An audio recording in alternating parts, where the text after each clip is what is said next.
I know I always say that my most recent book haul is like the best book haul I've ever had. I don't know if this is the best book haul I've ever had, but it is a really good one, and I just want to get right into it. So my wife had a doctor's appointment in a part of the Metroplex I don't normally go to. And I thought, well, let's take advantage of being in an area we don't normally go to, and I found the closest half-price books. And I'm very glad I went. I will say their selection wasn't the best. They had some really good stuff in like the rare book area, but even those books were ratty and overpriced. But I did find some good things.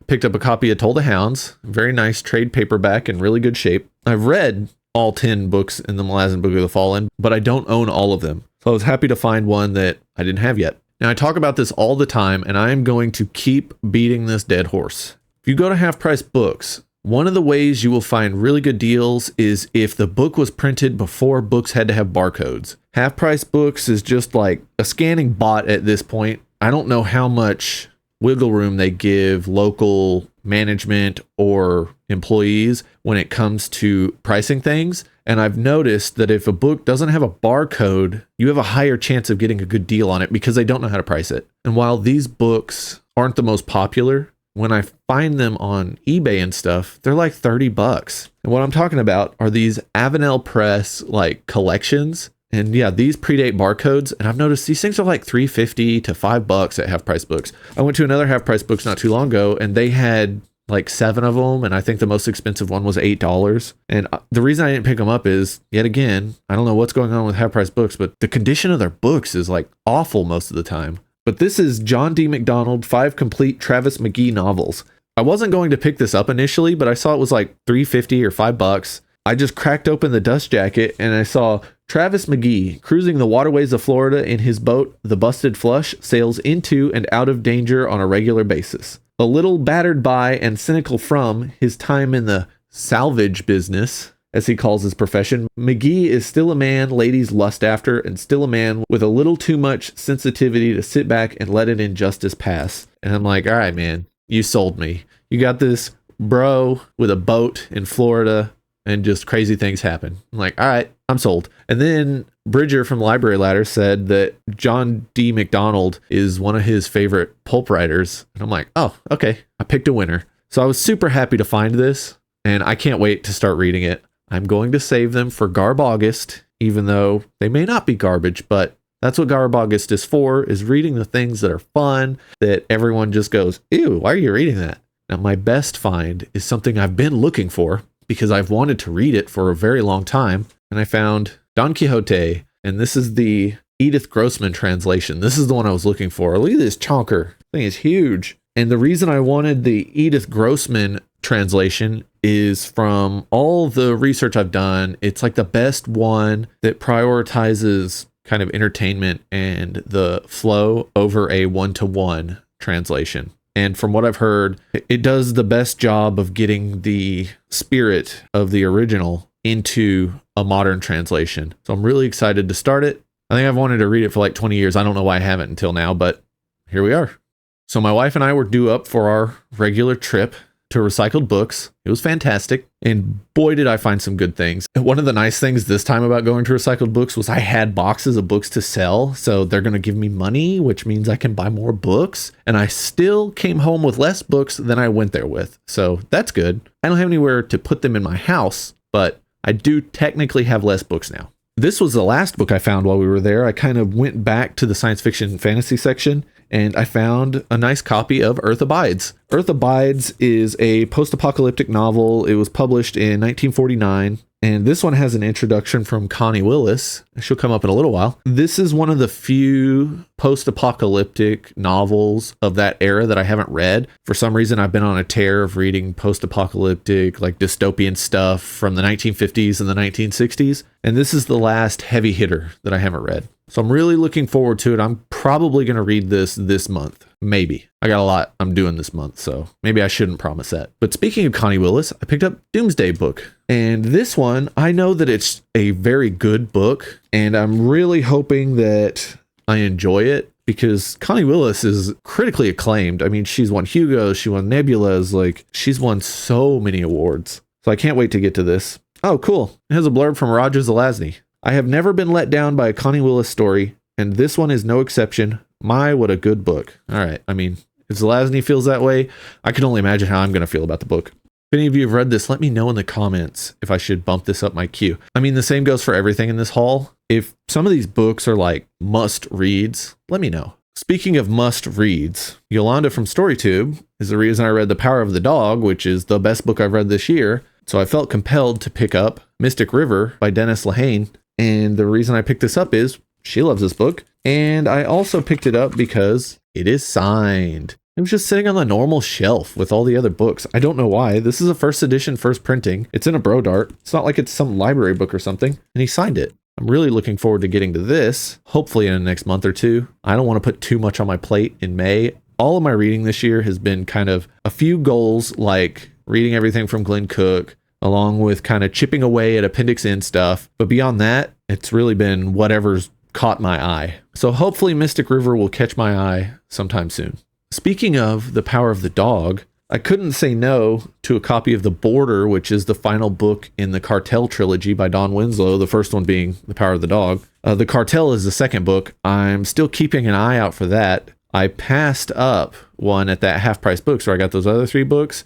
It was a mint copy of The Cartel, but I was like, well, I don't own a copy of Power of the Dog. I hadn't even finished the book yet. So I was like, no, there's no reason for me to get it. I don't know how much I'm going to like Power of the Dog. Boy, did I screw up. I'm very excited to keep reading that series. So I made a video about dark fantasy.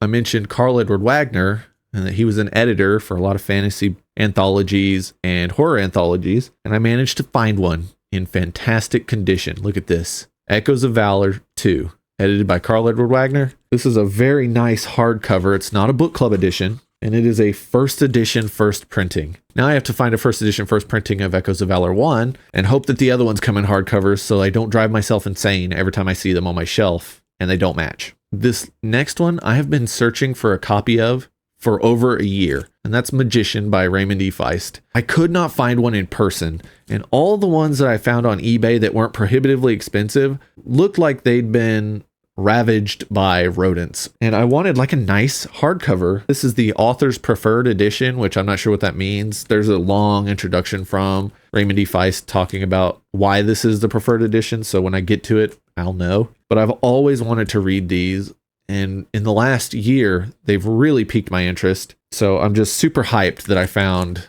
a copy in really good shape. And I want to keep it in really good shape. And while I was at Recycled Books, I asked some of the people that work there what dust jacket covers they use, because every book I buy from them with a dust jacket cover is just perfect. And the guy at the register is like, oh yeah, we use Brodarts. And I'm like, well, which one? And he gave me a weird look, and I'm like, there's just a folds, there's just a fold 2s, there's just a fold 3s, there's other ones. I'm not sure which one I'm supposed to get. And he's like, oh, well, I'll just show you. And so he walked over and just grabbed them out of their little storage cabinet and laid it down. And I got a picture of the packaging and the serial number and all that. And I told him, this is going to help me a lot because I couldn't figure out which ones I needed. And I need about 400 of them. And both of them were like, whoa, I don't know if it's 400. It might be though. I'm afraid to look. Speaking of things, in a Brodart, I found this in their pulp section. I just did research about this. Silverlock by John Myers Myers.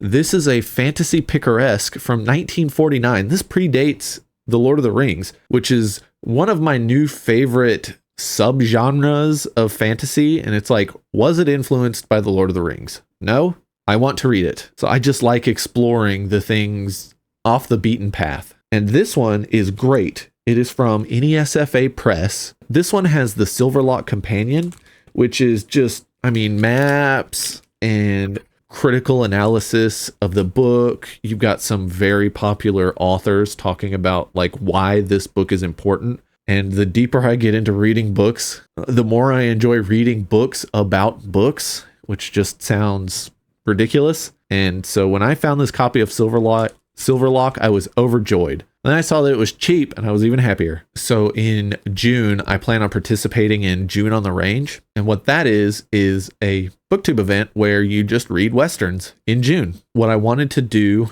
was use it as a catalyst for expanding my knowledge of the Western genre. So my plan was to kind of pick up a few from every single one of the heavy hitters. I have 2 very good Louis L'Amour books that I plan on reading.